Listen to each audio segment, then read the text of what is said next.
Bismillahirrahmanirrahim. Assalamualaikum warahmatullahi wabarakatuh. Mitra Muslim, jumpa kembali dalam Hikayat Maqdisiyah.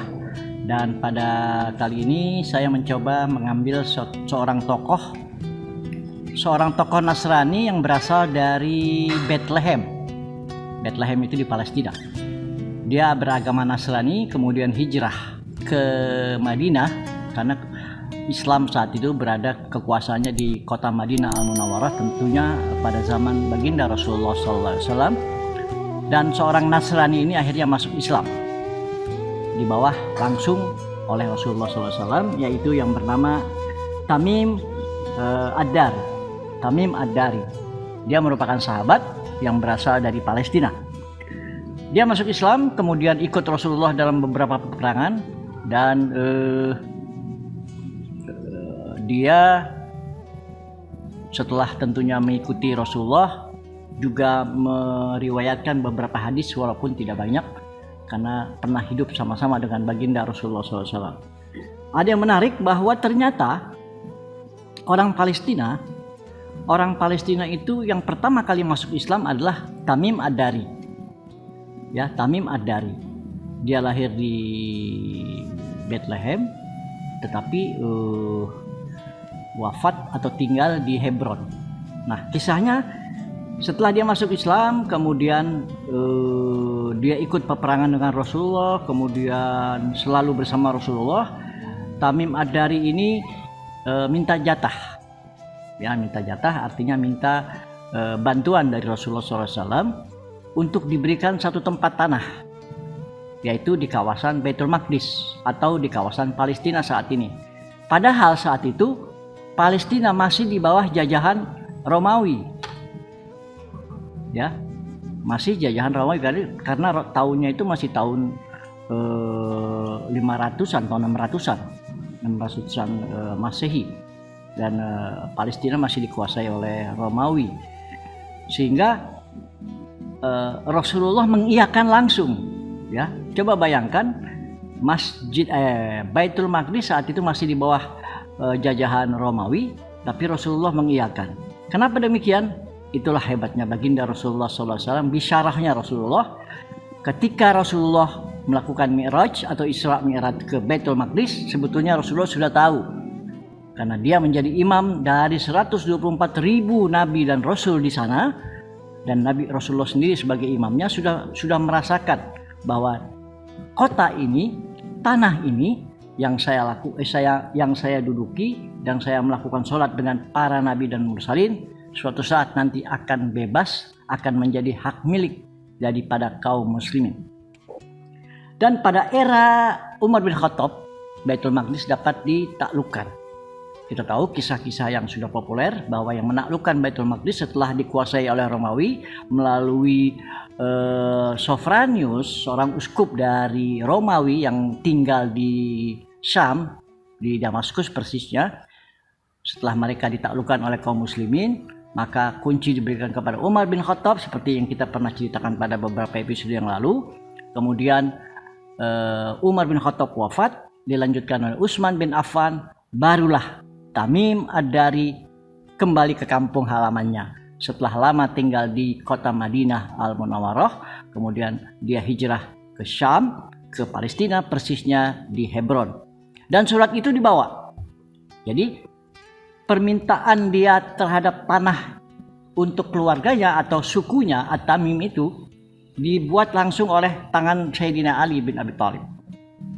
Dan surat itu digunakan sampai dengan dia kembali zaman Utsman bin Affan, dan diserahkan kepada masyarakat di situ bahwa ini adalah hak milik saya, pemberian wakaf hadiah dari baginda Rasulullah SAW. Tentunya ada tanda tangan ya, berupa cincin, tanda tangan sebagainya. Di akhir-akhir ini tanah tersebut diperdebatkan karena dianggap ini sudah kekuasaan bangsa Zionis. Pada zaman itu akhirnya naik banding dalam peradilan di mana akhirnya mengatakan bahwa tanah ini betul, ini adalah hak surat dari baginda Rasulullah SAW. Itu persisnya pada zaman Imam Ghazali. Ya, jadi Imam Ghazali pernah berada di Masjid Aqsa saat itu, dan dia mengarang buku Ihya Ulumuddin itu persisnya di dalam area Masjid Aqsa pada zaman Fatimiyah ya, tahun 1000 pada dekade 11 abad ke-11. Akhirnya kalau mitra muslim mau tahu, kawasan Hebron itu sebetulnya adalah milik dari Tamim Ad-Dari. Mungkin sampai saat sekarang ini, walaupun saat sekarang ini Hebron dikuasai oleh Zionis Israel, tetapi surat itu sebenarnya masih ada, dipegang oleh keturunannya. Salah satu keturunannya adalah dia punya anak namanya Ruqayyah. Nah, keturunan Ruqayyah inilah anak beranak silsilah sampai ke anak cucu. Tanah itu adalah milik dari Ruqayyah atau Tamim Ad-Dari. Jadi kalau kita masih penasaran, nanti coba ditanyakan pada saat kita mungkin ziarah ke Hebron, bahwa tanah di sekitar Hebron itu adalah tanah milik wakaf dari Tamim Ad-Dari. Demikian mitra muslim, Hikayat Maqdisiyah pada kesempatan kali ini.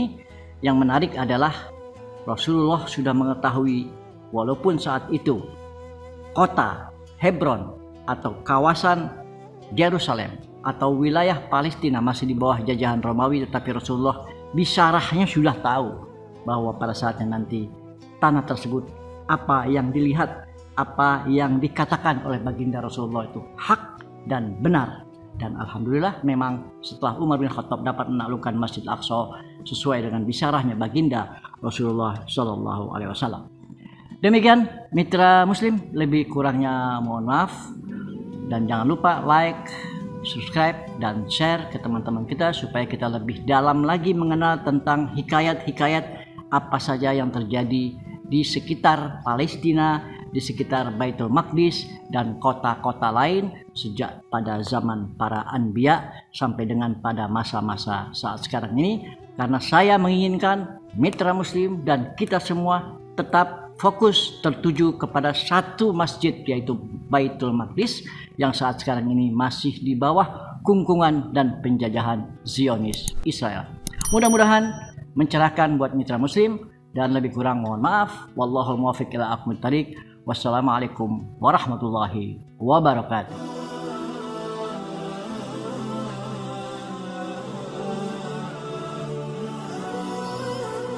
Assalamualaikum warahmatullahi wabarakatuh.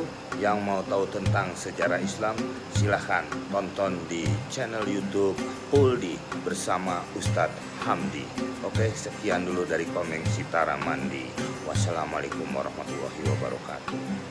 Jangan lupa ditonton, like, and share, sama subscribe, ya, jangan lupa.